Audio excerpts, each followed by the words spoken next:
हजरत फातिमा ज़हरा सलामुल्लाह अलैहा की इबादत और खौफ इलाही।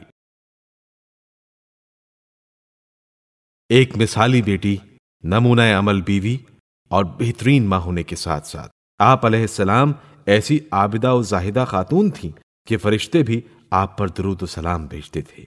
बाज़ रिवायात से पता चलता है कि अहले मदीना रात के वक्त हजरत इमाम अली अलैहिस्सलाम के घर से एक नूर को बुलंद होते देखते थे। उन्होंने उस नूर के बारे में पैगंबर अकरम सल्लल्लाहु अलैहि वसल्लम से इस्तिफसार किया तो पैगंबर सल्लल्लाहु अलैहि वसल्लम ने फरमाया कि जब मेरी बेटी फातिमा मेहराब इबादत में खड़ी होती है तो हजारों फरिश्ते उस पर दुरूद और सलाम भेजते हैं और उसे आलमीन की औरतों की सरदार के लक़ब से पुकारते हैं।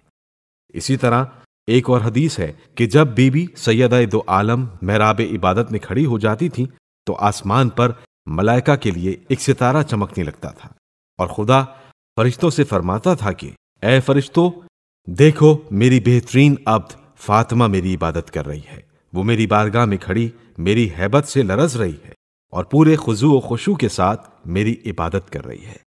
सीरत की किताबों के मुताले से पता चलता है कि बीबी सिर्फ जिक्र व अस्कार और नमाज दुआ में मशगूल नहीं रहती थीं, बल्कि आप इबादत को कुर्ब इलाही का वसीला समझते हुए अपनी तमाम तर मुश्किलात भी इबादत के जरिए हल करती थीं। यही वजह है कि कुरान मजीद की मुतादिद आयात आप अलैहिस्सलाम की शान में नाजिल हुई हैं, जैसे कि सूरह दहर के बारे में उलमाए इस्लाम और मुफस्सरीन का कहना है कि यह सूरा बीबी सैयदा दो आलम के सब्र और सखावत की वजह से अहले बैत रसूल और खुसूसन सैयदा दो आलम की शान में नाजिल हुआ है। उस अजीम खातून की इबादत का क्या कहना जिसके घर में ही इबादत उतरी थी और दुनिया ने उसी घर से इबादत के तरीके सीखे थे। इबादत के असली मकसद को जैसा ये लोग समझते थे, दूसरा कौन समझ सकता था। इन हजरात की जुमला अफ़ाल व अमाल इबादत थे, चाहे वो किसी काम में कैसे ही मशगूल हों, लेकिन याद इलाही से कभी खाली ना रहते।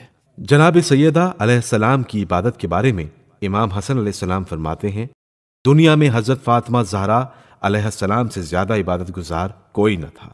आप इतनी इबादत करती थीं कि आपके पैरों में वर्म आ जाता था।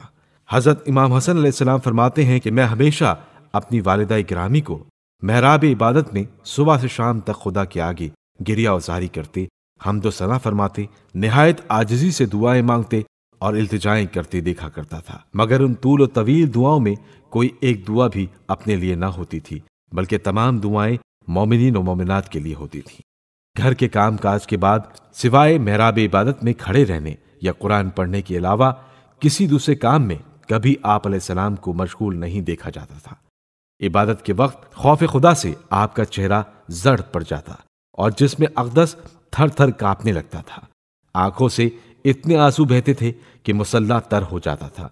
चक्की पीसते पीसते अगर हथेलियों में गट्टे पड़ गए थे तो सजदा करते करते पेशानी पर निशान पड़ गया था। आप अलैहिस्सलाम का घर मस्जिद के बिल्कुल करीब था, जिसकी वजह से हजरत रसूल खुदा सल्लल्लाहु अलैहि वसल्लम के मस्जिद में दिए गए खुतबों और तकरीरों को घर में बैठी सुना करती थी। जब रसूल खुदा सल्लल्लाहु अलैहि वसल्लम के खुतबात में अज़ाब इलाही का जिक्र होता था तो दिल पर इस दर्जा खौफ तारी होता था कि गश पर गश आने लगते थे। खुद भी कुरान पढ़ते वक्त जब किसी अजाब की आयत पर नजर पड़ती तो सारा जिस्म थर थर कांपने लगता था और रोते रोते बेहोश हो जाती थी।